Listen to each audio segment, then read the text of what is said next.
Well, for more, we can speak to Camille Le Coz in Paris. She's the director of the Europe Migration Policy Institute. That's a think tank. Hello to you, Camille. Thank you for speaking to Paris Direct. Before that report, we were just hearing a message from the Pope arguing against indifference towards the plight of migrants. So how would you contrast the message from the pontiff with these new rules coming out of Brussels?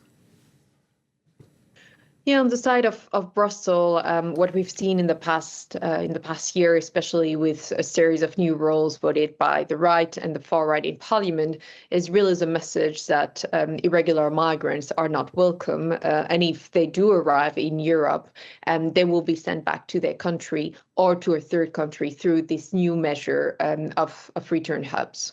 Yeah, and for a couple of decades now, immigration has been a hot button issue in Europe, probably longer than that if you want to go back and look at it. That's because for the left, like we heard in that report, this is the wrong policy. It doesn't address human rights issues. For the right, it doesn't go far enough. So how do you find the right balance between protecting Europe's borders, but also having some humanitarian interests? Yeah, I do think the new pact kind of tried to strike this balance, and there's been, as you said, critics on both sides of the political spectrum. To be clear, this has been a reform that's been negotiated for over 10 years. And as you said, on the one hand, it seeks to, more systematic registration of asylum seeker, go faster.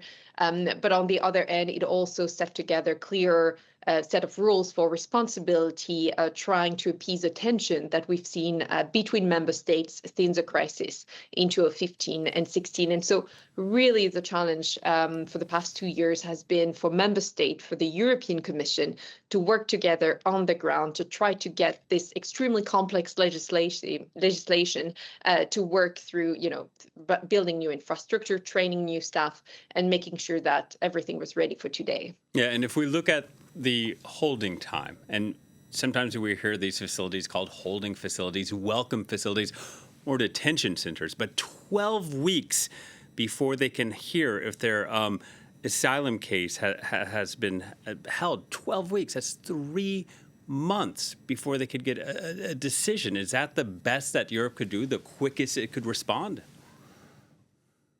So that's going to be a huge challenge for Europe. And there's been, a lot of work done by the member states that have an external border, but also by EU agency. There is, a EU agency for asylum. There's also Frontex that have been involved.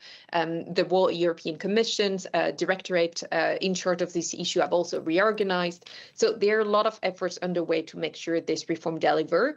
Of course, we're not there yet. And I think what we're going to see in the next months is more efforts to abide by this rule, with a key question on the EU side is like, what's going to happen if some member states don't deliver on their promise, don't abide by this new big database that's to be implemented, that don't manage to do this processing in such a short time.